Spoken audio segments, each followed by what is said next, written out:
Bismillahirrahmanirrahim.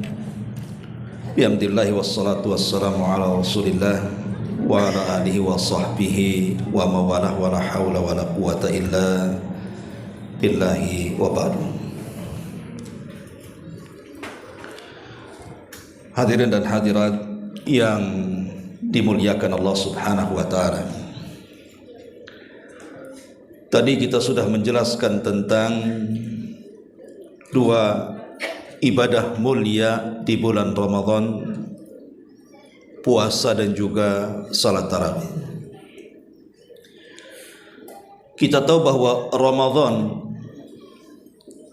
dimuliakan oleh Allah subhanahu wa ta'ala, salah satu sebab terbesarnya karena di bulan ini diturunkan Al-Quran. Makanya Allah subhanahu wa ta'ala mengatakan dalam surah Al-Baqarah 183, Syahru Ramadhan alladhi unzila fihi Al-Quran. Bulan Ramadan itu adalah bulan diturunkannya Al-Quran. Dan Al-Quran diturunkan di bulan Ramadan itu ada dua jenis. Pertama, maksudnya adalah ibtidaan, permulaan turunnya kepada Rasul itu terjadi di bulan Ramadan. Dengan kata lain, ketika Rasul berada di Gua Hira, datang malaikat Jibril, kemudian membacakan suratul Alaq 1-5, itu peristiwanya terjadi di bulan Ramadan. Adapun ayat-ayat yang lainnya bisa saja turun di Ramadan, bisa di luar Ramadan, tapi permulaannya di bulan Ramadan. Makna yang kedua, maksudnya Al-Quran turun di bulan Ramadan itu bukan permulaannya, tapi secara keseluruhannya 30 juz. Tapi bukan kepada Nabi SAW. Diturunkan oleh Allah dari Lauhil Mahfuz ke Baitul Uzza yang ada di langit pertama.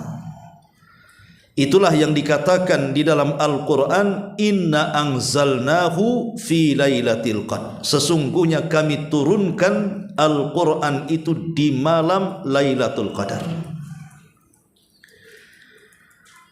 Ma'asyiral muslimin wal muslimat rahimani wa rahimakumullah.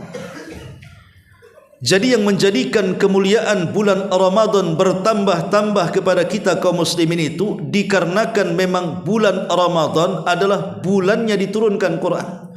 Berarti Ramadan adalah syahrul Quran, bulan daripada Al-Quran.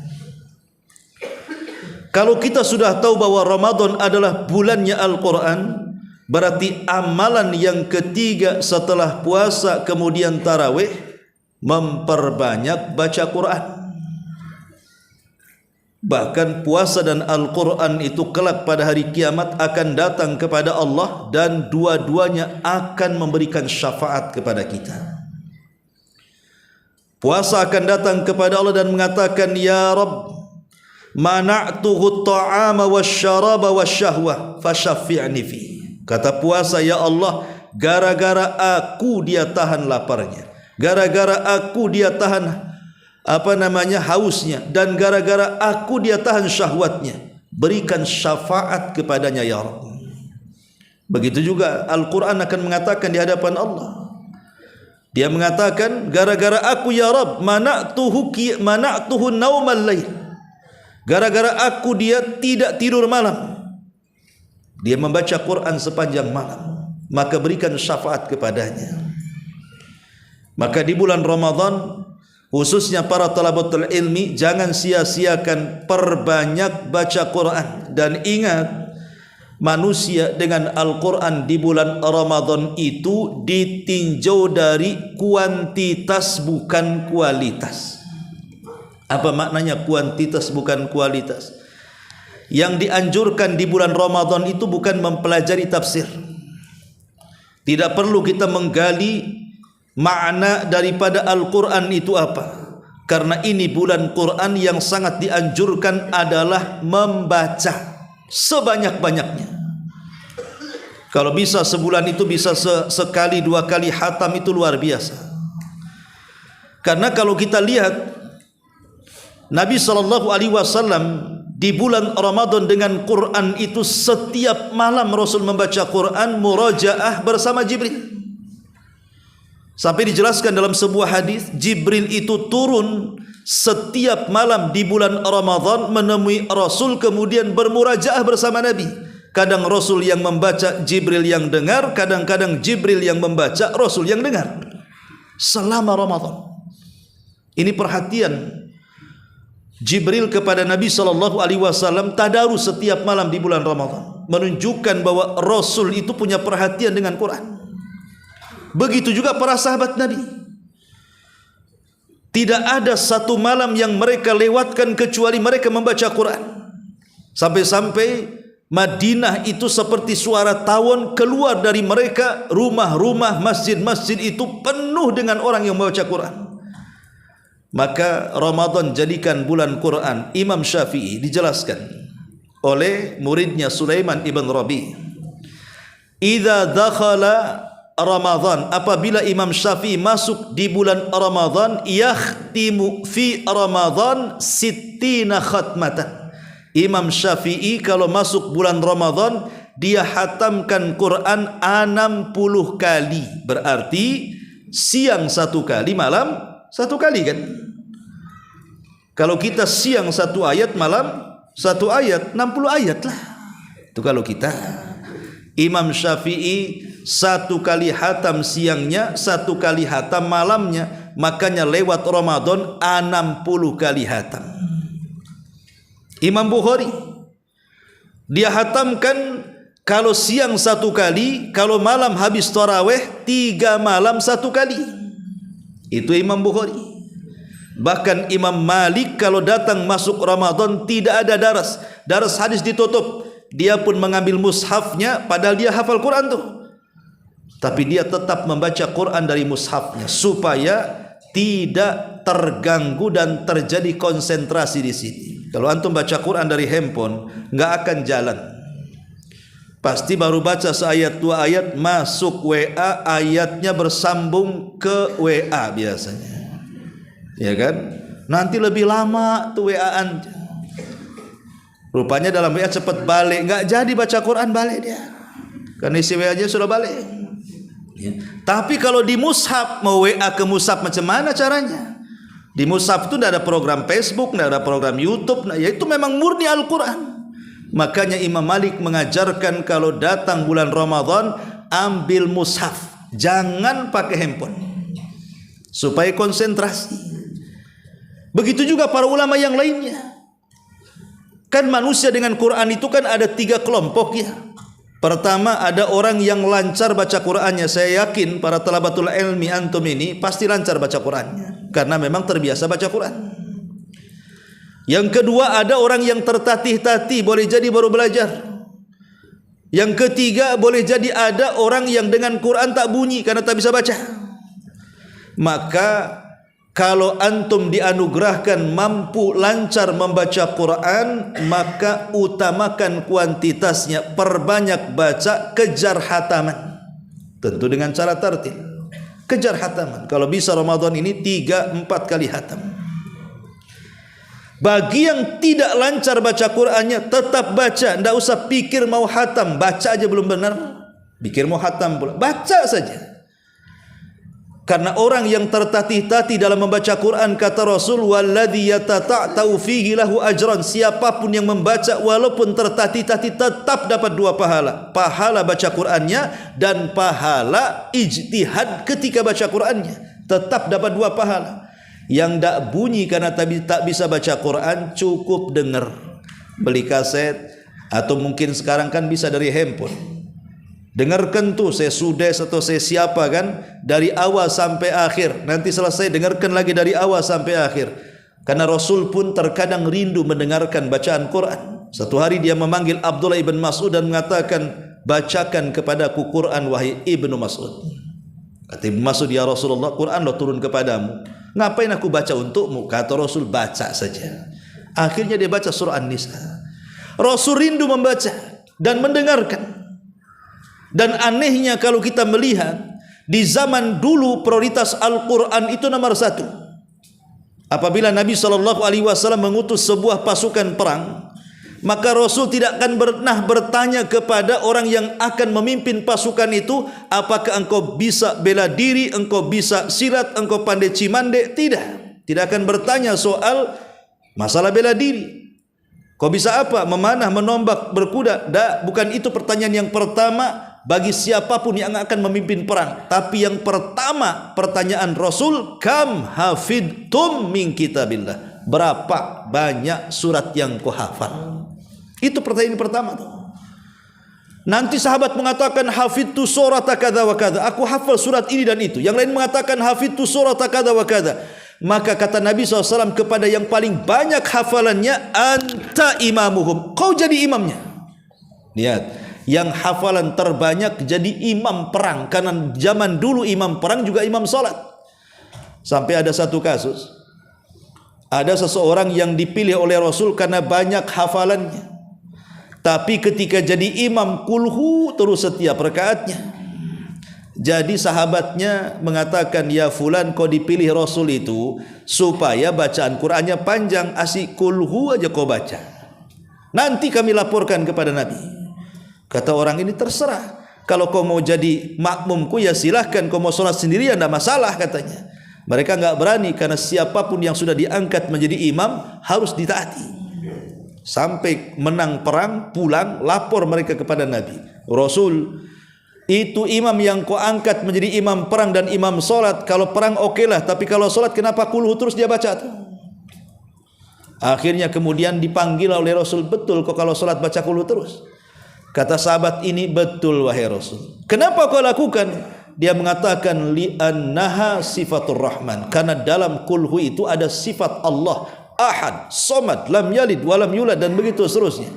Maka Rasul mengatakan, hubbuka iyyaha adkhalakal jannah, kecintaanmu kepada kulhu karena ada sifat-sifat Allah bisa saja menjadikan engkau masuk surga.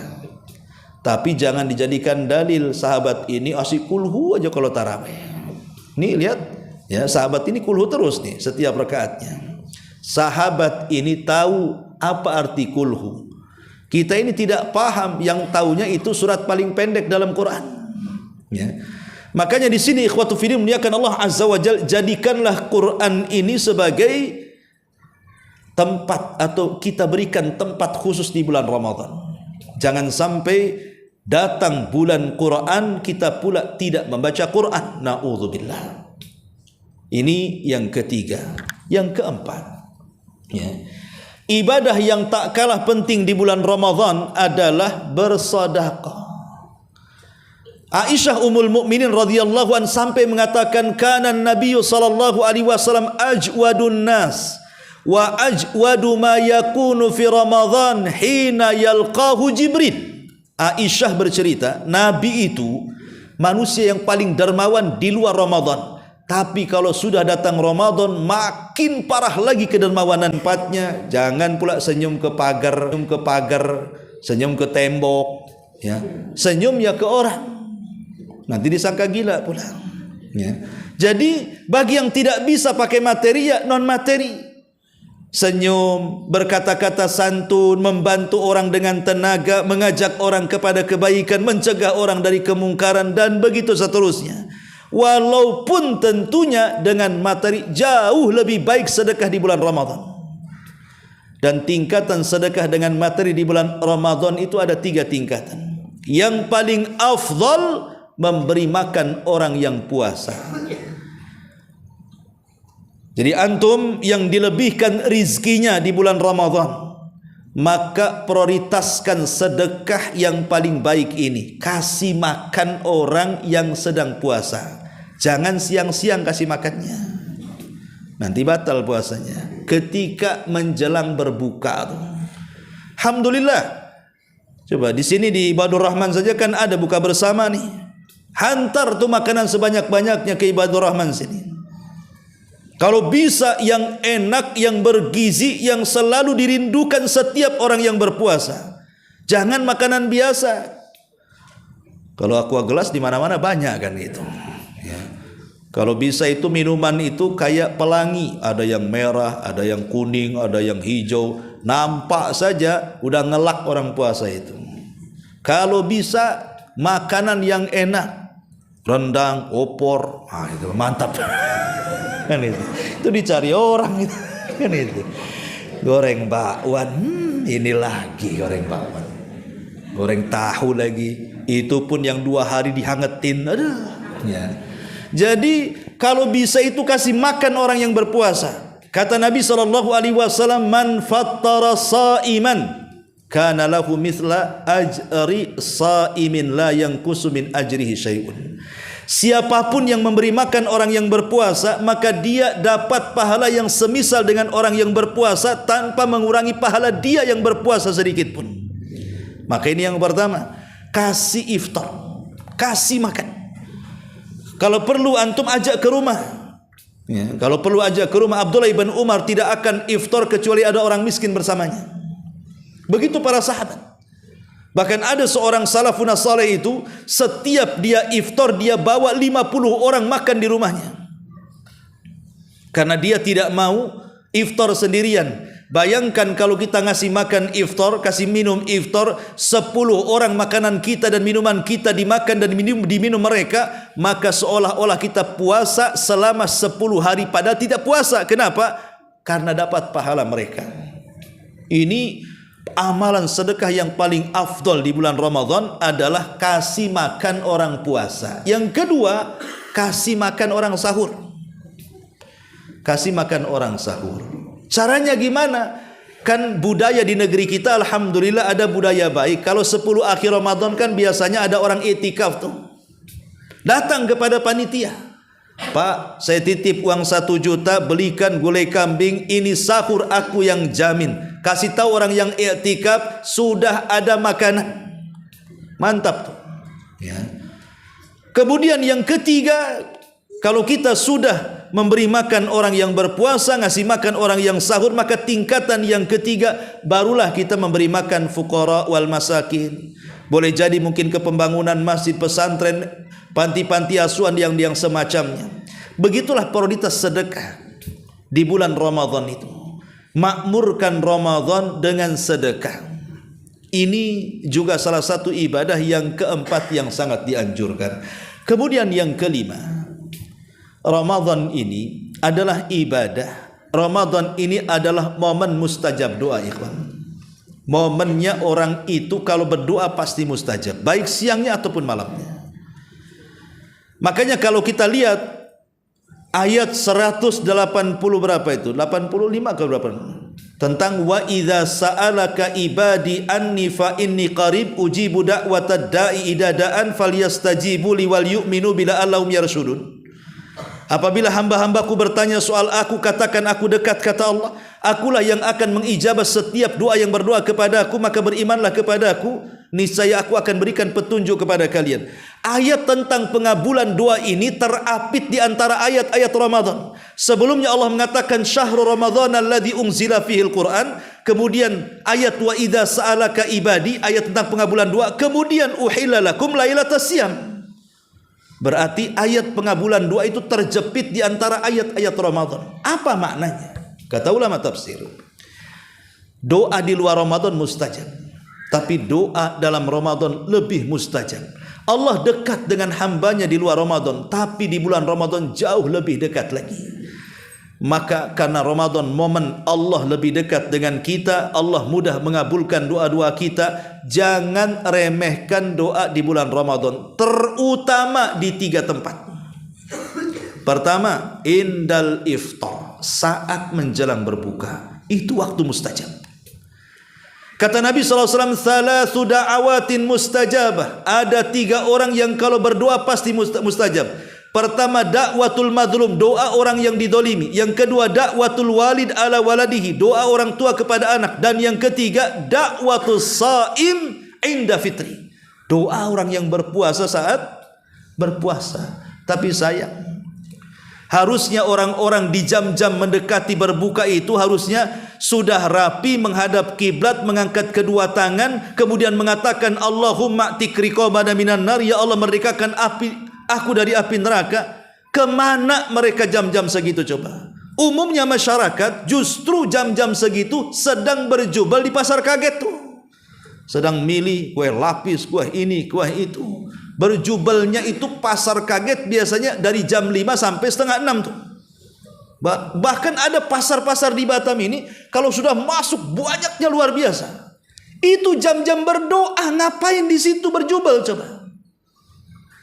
Kadang-kadang yang lebih parah bukan nyerbu pasar, alasannya ngabuburit. Bukan ngabuburit sampai maghrib, bukan ngabuburit itu namanya. Di jalan lo waktunya berdoa dia belum sampai ke rumahnya. Lah ini kan rugi orang-orang yang seperti ini. Maka menjelang berbuka, ingat menjelang berbuka, sisihkan 15 menit, 10 menit ataupun 5 menit berdoa kepada Allah. Inilah kesempatan kita dibebaskan dari api neraka. Kata Rasul, lillahi utaqa'u minan nar wa dzalika kulla lailati min Ramadan wa dzalika inda fitrihi, kata Rasul. Allah itu setiap malam di bulan Ramadan akan memerdekakan hamba-hambanya. Kapan? Ketika menjelang berbuka, kata Nabi.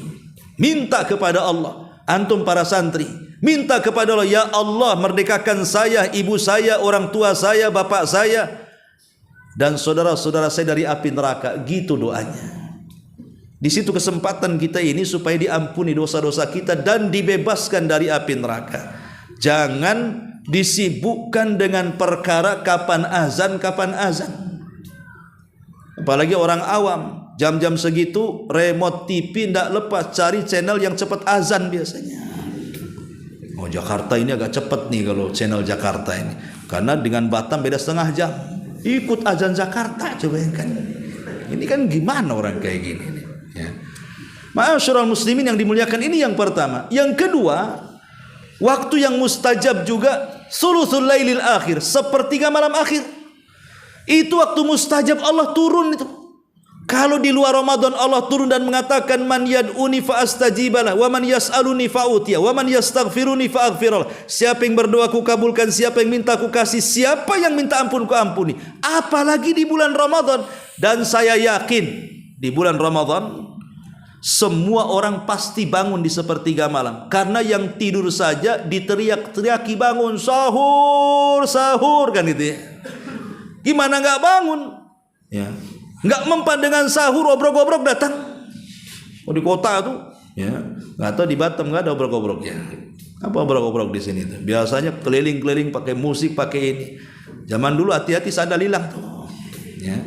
Tapi kalau sudah Ramadan itu pasti dibangunkan dan pasti bangun. Ya. Kalau di luar Ramadan mau bangun sepertiga malam akhir, saya nggak yakin.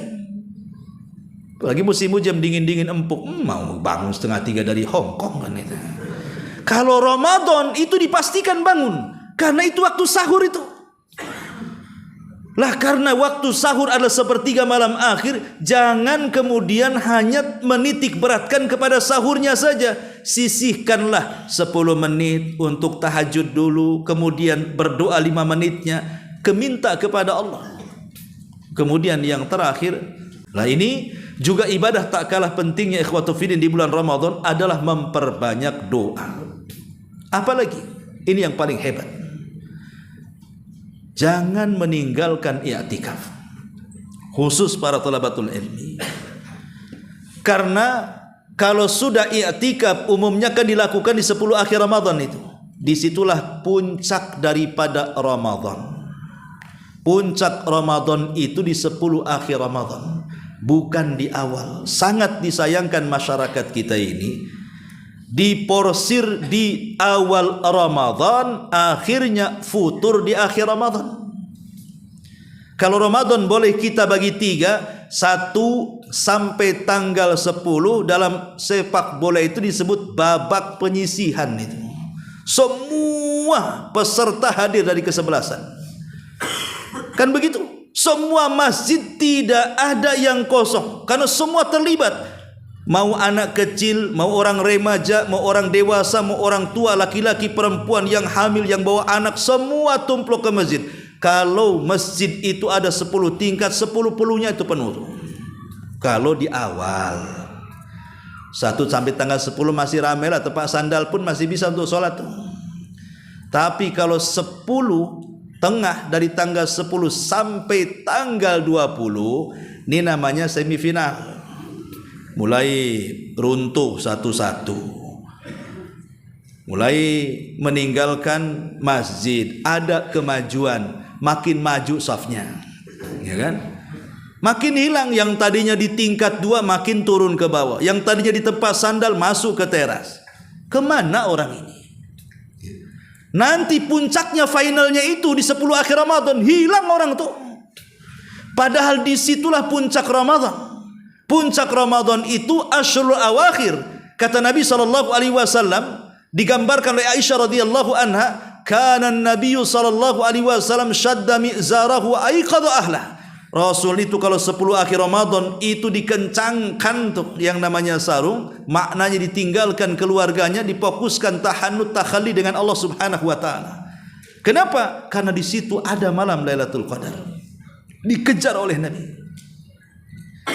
Makanya di sini penting i'tikaf itu, karena hanya orang i'tikaf yang memungkinkan berjumpa dengan Lailatul Qadar. Kalau tidak i'tikaf, tinggal di rumah, itu biasanya lalai, karena kalau sudah di rumah itu terlalaikan dengan segala hal. Tapi kalau orang sudah masuk masjid, hawanya hawa ibadah biasanya. Hawanya hawa ibadah. Apalagi di bulan Ramadan, apalagi di masjid itu memang dibuat oleh panitianya semacam agenda jam segini, dibangunkan jam segini, harus qiyamul lail, tarawih dan begitu seterusnya. Makin lagi dia dapat Lailatul Qadar tuh. Maka ini penting. Di 10 akhir Ramadan jangan i'tikaf, jangan tinggalkan i'tikaf. Tidak bisa 10 hari full siang malam, ambillah malamnya saja. Ya, ambil malamnya saja. Dan yang terakhir, tentunya juga kita berdoa kepada Allah Subhanahu wa taala, semoga kita disampaikan di bulan Ramadan. Allahumma ballighna Ramadan. Ya Allah, sampaikan umur kita ke bulan Ramadan dan kita bisa istiqomah di bulan Ramadan. Mudah-mudahan yang sedikit ada manfaatnya. Subhanakallah bihamdika, asyhadu an la ilaha illa anta astaghfiruka wa atubu ilaik. Allahu ta'ala alam. Assalamualaikum warahmatullahi wabarakatuh.